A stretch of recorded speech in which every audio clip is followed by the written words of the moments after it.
ओं नमो भगवते वासुदेवाय।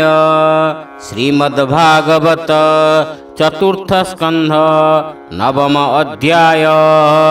मैत्रेय उवाच घोर बने अंतर्ध्याने जानते मुनिगणे अंतरिक्ष बाणी ताकु शुभिला गगने। मधुबन कालिंदी दक्षिण तटे रही निश्चल आसने मंत्र जप करतु ही। अंतरिक्ष वचन शुणिला जहु कर्णे निश्चल आसने चित्त निवेशी गगने। तक्षणे नमिला से मुनिंक पादगते से आसन तेजी ध्रुव चलिला तुरीते। कृतकृत्य होई से बालक अरक्षित से बनु चलिला ध्रुव किछि दूर पथ। निर्जन वनस्ते जे जमुना तटे जाई अंतरिक्ष वाणी चिंते गगन को चाही। मधु नामे दैत्य अधिपति तही थीला से कारणु मधुबन नाम से होइला। विष्णु सन्निधाने से हारिला जुगे जुगे तार पुत्र लवण जे थिला वन भावे। शत्रुघ्न रूपे ताकु मारी चक्रधर ग्राम बसाइले नाम मथुरा नगर। सर्व पाप हरई जमुना जल जही तार तीरे निश्चले बसिला ध्रुव जाई। मुनिंकर उपदेश सुमरि निश्चले जमुनार समीपे कदम्ब वृक्ष मूले।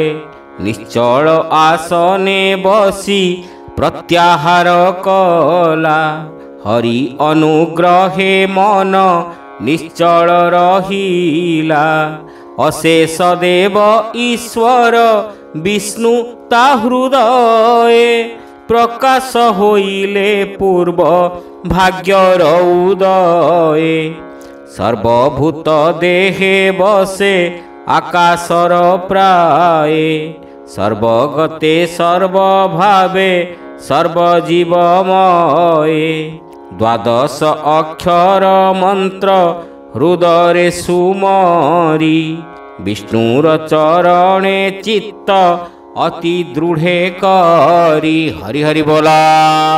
मने विचार ये आसने कार्य नाही ऊर्ध्व मुखे ऊर्ध्व बाहु तपसाधि बही।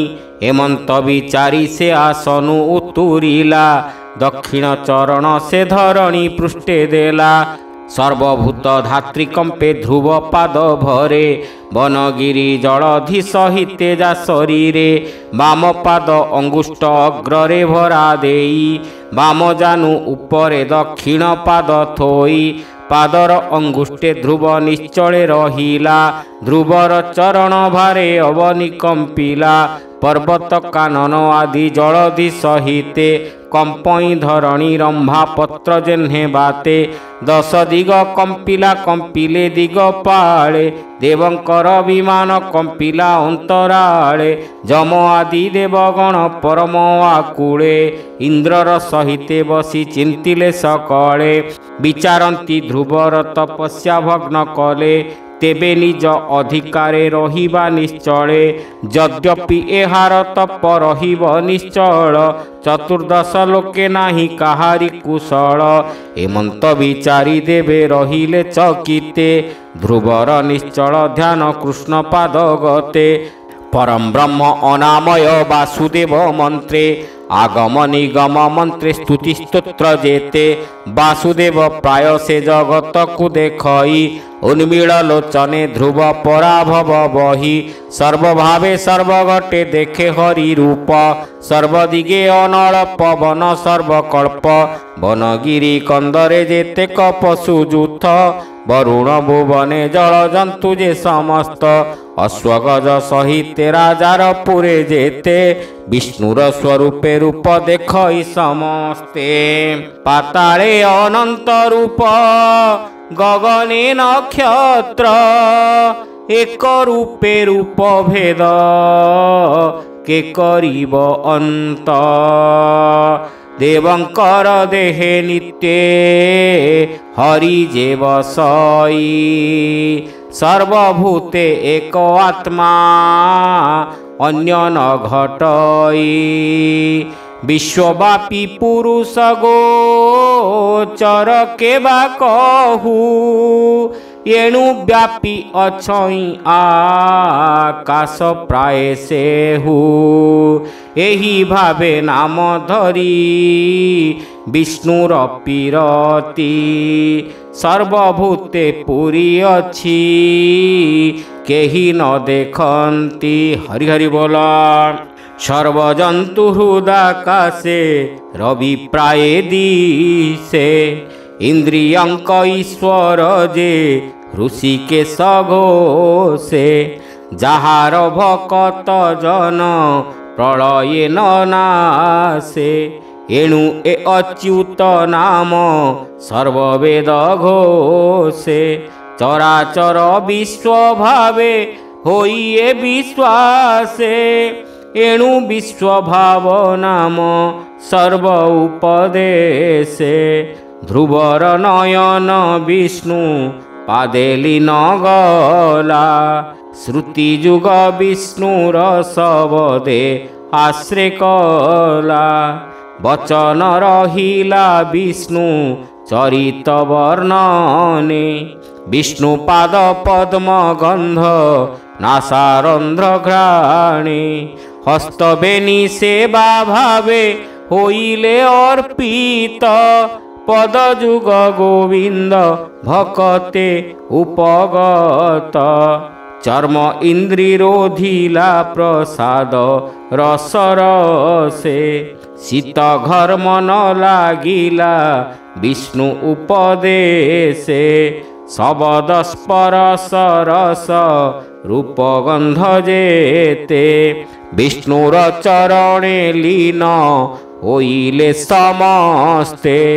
वाक्य पाद पाणी लिंग मूलाधार आदि निश्चले रहिला ध्रुव जोगरे सन्निधि तार घोर तप तेजे सर्वतेज लीन अग्नि सुधाकर वायु आकाशे तपन सर्वजीव जड़ मत ध्रुव तेज भरे ध्रुव तपे पृथ्वी घूरे मंडल आकारे निर्मल शीतल जल नदीए बहंती मंद शीत गुणे पवन चलंती हरि हरि बोला जेते रूप गुण जेते सुंदर त्रिलोके सर्वलीन होइले सुनीति पुत्र मुखे समीरण बहे जे ध्रुवर देह लागी से वायु स्पर्शे सर्वदिग सहभागी अशेष शब्द घेनी गगने निश्चले आश्रय करी रहिले ध्रुवर कर्णमूले भूमि आदि ध्रुवर शरीर पंचभूते निश्चले रहिले तप बलर आयत्ते ध्रुव तप दक्षिण पवन विचारई मोर दर्प तप बले संहरिब एही एहार तपस्या भंगे मुहिक्षम नोहे एणुकरी ध्रुव अंगे शीत उष्मे बहे अपसरा गणे चाहि ध्रुवर बदने अन्य अन्य संभ्रमे कहंती दुख मने युवा जनंकर जोग तप आंभे गंजी ए बालक चित्ते काहू पारिबा निमज्जी काम क्रोध अछंती जे आंभर संगते केही न पारिबे पसी ए बालक चित्ते तदंते सकल देवे इंद्रमुख चाहि बोलंती संभ्रम चित्ते सिरे कर देई କି ବୁଦ୍ଧି କରିବା ଏବେ କହ ଦେବରାୟ। ଧ୍ରୁବର ତପସ୍ୟା ଭଙ୍ଗେ ନାହିଁ କି ଉପାୟ।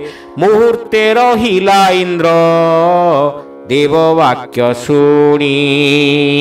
ତପଭଙ୍ଗ ନିମିତ୍ତ ଉପାୟ ମନେ ଗୁଣି। ଇନ୍ଦ୍ର କହେ ସ୍ୱଭାବେ ବାଳକ ଦେହ ଧରି। ଭୟଙ୍କର ଭୂତ ଆଦି ଦେଖି ଅବା ଡରି। ଭୟଙ୍କର ରୂପ ଦେଖି ବାଳକେ ଡରନ୍ତି। ଅନ୍ୟ କିଛି ଉପାୟ ନ ହେବ ଏହା ଭୀତି। ଆସୁରୀ ମାୟାରେ ଯେବେ ଭଙ୍ଗ କରିପାର। ନିଶ୍ଚୟ ଭୁଞ୍ଜିବ ତୁମ୍ଭେ ଯେଝା ଅଧିକାର। ସ୍ୱଭାବେ ବାଳକ ବସି ଅଛି ଘୋର ବନେ। ଅନ୍ୟଥା ଉପାୟ ନାହିଁ ତପ ଉଚ୍ଚାଟନେ। ହେମନ୍ତ ବିଚାରି ଯେ ଆସୁରୀ ମାୟା ବଳେ। ନାନା ଭୟଙ୍କର ରୂପ ଧ୍ରୁବକୁ ବେଢ଼ିଲେ। ହରି ହରି ବୋଲ। ଭୂତଗଣ ଧାଇଁଲେ ଭୀଷଣ ରୂପ ଧରି। ଲହ ଲହ ଜିହ୍ୱା କଳ କଳ ନାଦ କରି। ଡାକିନି ସ୍ୱଭାବେ ରୂପ ଅତି ଭୟଙ୍କର। ନରମୁଣ୍ଡେ ହସ୍ତେ କରି ରାବନ୍ତୀ ଅପାର। ଉଲ୍ଲୁକ ଆକାର ଉଷ୍ଟ୍ର ଖର ରୂପ ଧରି। ଲମ୍ବଗ୍ରୀବା ଶିର ପାଦ ବଦନ ବିସ୍ତାରି।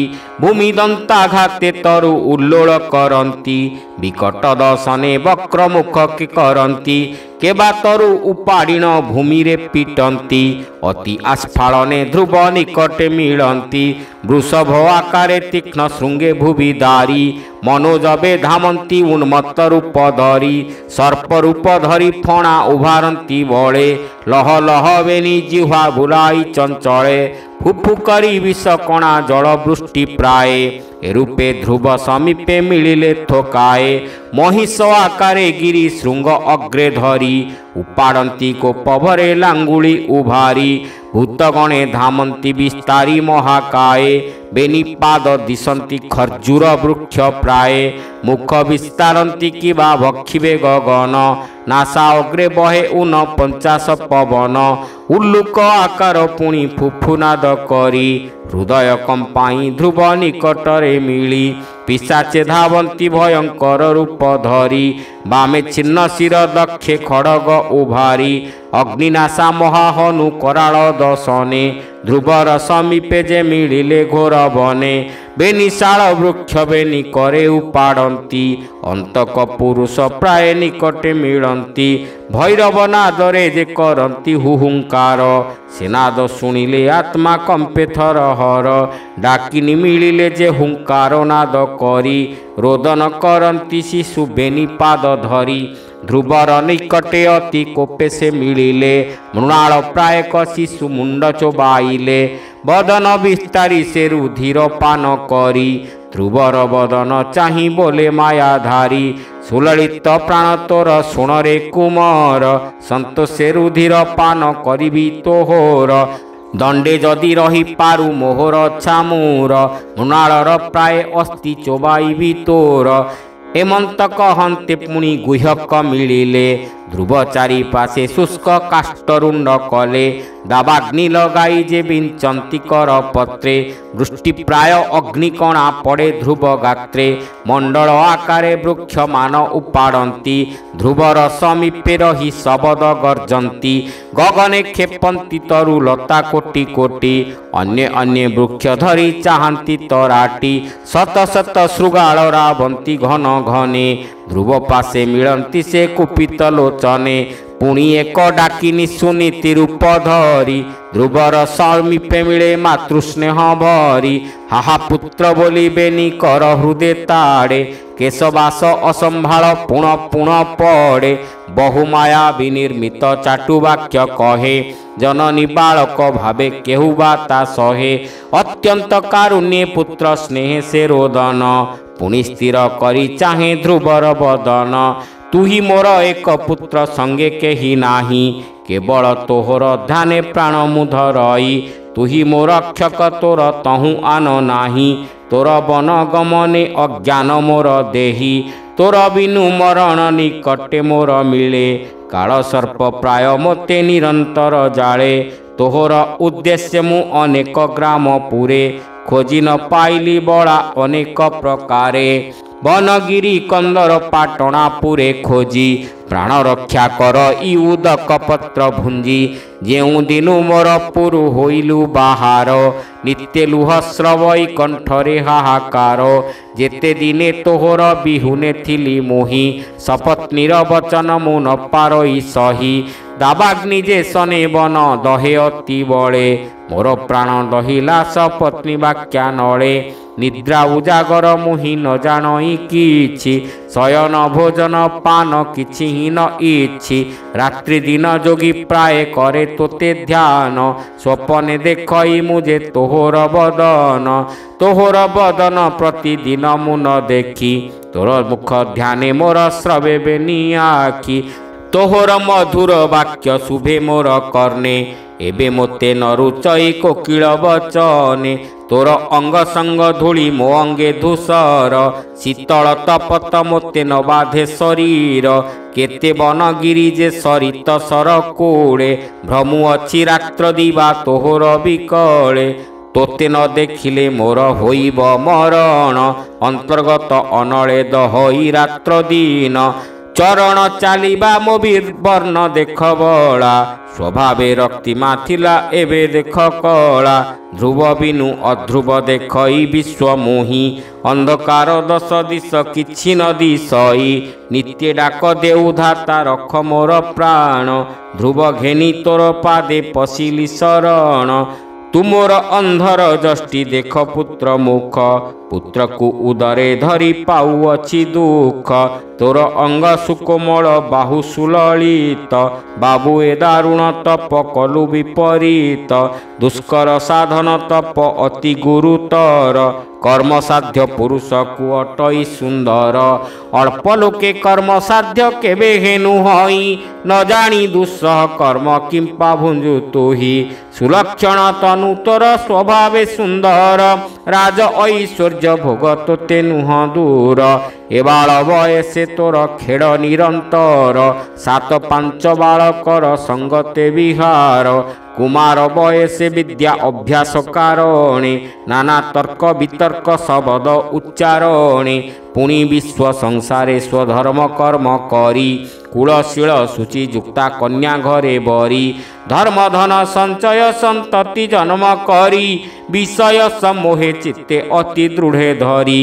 नाना सुखे भोग करी इंद्रिय रोधने 50 बरसे पुणी प्रवेशी भुवने नाना धर्म तपसाध्य करी वनवासे संन्यास ग्रहणे चित्त जोगर अभ्यासे ए जन्म मरण भाव चित्ते परिमाणी निर्विकार ब्रह्म रूपे प्रवेशन्ति प्राणी संसारर धर्म ए जे परम कारण ए मोर वचन पुत्र सावधाने शुण बाल्यकाले तपसाधि सिद्ध नोहे केबे चित्तवृत्ति अतिशय सचंचल जेबे शत्रु पराभवे जेते तपसाध्य करे हिंसा फल लभे प्राणी केबे हेन तरे अधर्म तप निवृत्ति हुआ एबे सूत ए स्वभावे नुहे धर्म साधुंकर मत हरि हरि बोला ए मंत वचन जहू मातृभावे शुणी समाधि जोगरे ध्रुव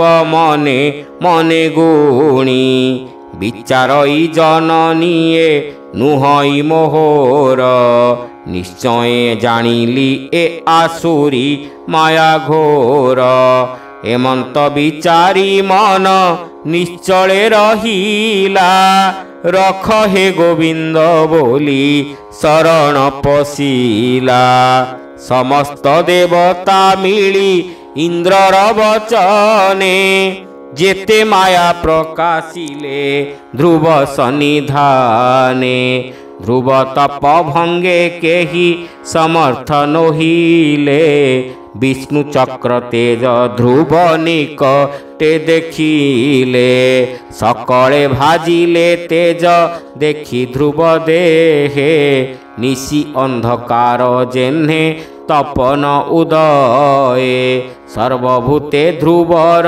चरणे प्रणमिले व्यर्थ मनोरथे निज भुवने मिलिले इंद्र आदि दिगपाले भूत बल माने पुणी विचारती बसी विघ्न अनुमाने विघ्न करी न पारी सकल देवगणे शरण पशिले जाई श्रीहरि चरणे नारायण चरणे न मिले देवगण देखि हरि प्रश्न कले गमन कारण गोविंद वचन शुणी सिरे कर जोड़ी देवगणे कहन्ति चरण तले पड़ी गणवाच उत्तान पादर पुत्र ध्रुव तपबले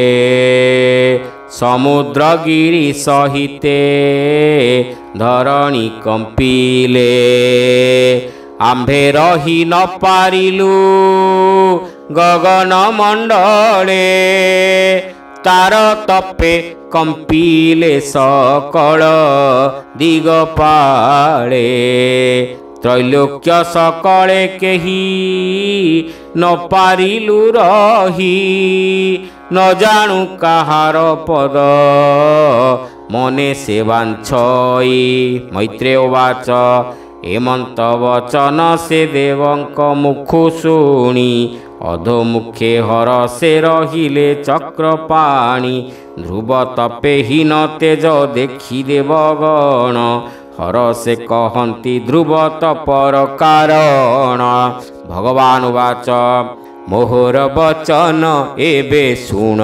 देवगणे जे निमित्ते ध्रुव तप कर इयरने पिता जानू आरोहणे ध्रुव इच्छा कला ताहा देखि मातृ सपतणी झिंगासिला तार वाक्य कुली सरे हृदय लहिला मातार वचने ध्रुव तप आचरिला घोर तप बळे ताकू आम्भे बर देबू त्रिलोक उपरे नेई ध्रुवे बसाइबू तुम्भ अधिकारे प्रयोजन नाही तार निश्चिंते गमन देवे कर निज पूर विष्णु भक्त प्राणी विष्णु प्राय देखे सर्व केबे हे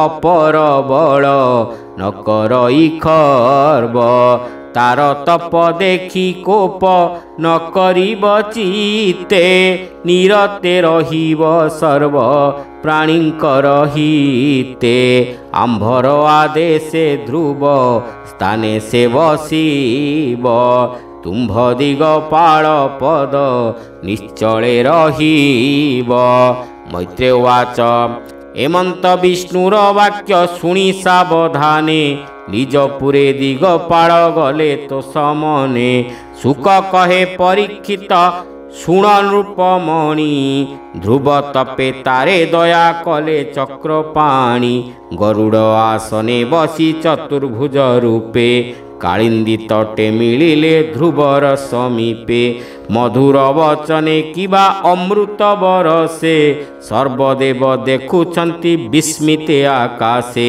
ध्रुव कुओ नाई हरि प्रसन्न बदने तप तेज शांति कर अमृत वचने भगवान उवाच बरमाग प्रसन्न होइली मोहितोते तपी गणे श्रेष्ठ तु होइलु सर्वमते बालक शरीर तोर अति सुकुमार किं पावन बासे तोर तपस्या कठोर हेमंत वचन विष्णु मुखु शुणी ध्रुव कठोर समाधि छाड़ी बहे मृदु भाव अमृत समान विष्णु वचन शुणिला उन्मीळ लोचने ऊर्ध्व मुखे अनाइला इंद्र नीलमणि रूप गगने प्रकाशे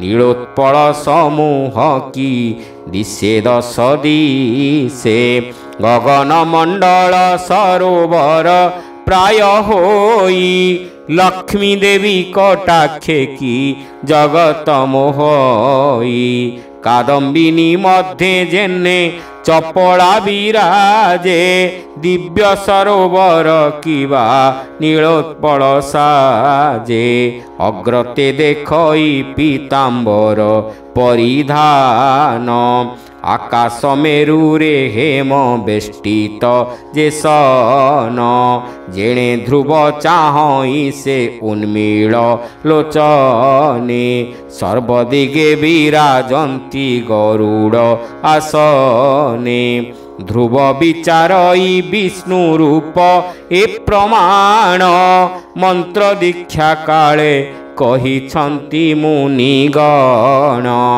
हेमंत विचारी से उठिला खरतरे दंडवते नमिला से विष्णुर पयरे पुणी उठी पुणी लोटी करई रोदन पितार प्राय कमणे विष्णु आगमन बहुकाल परे पिता पुत्र दर्शन बालक स्वभावे ध्रुव करई रोदन विष्णु पारिषद गण मिलिले प्रत्यक्षे मंगल शब्द स्तुति करी अंतरिक्षे सनंद नारद सनकादि मुनि जेते सिद्धगण साध्यगण जोगींद्र समेते पुत्र दुख देखी जेन्हे पिता दया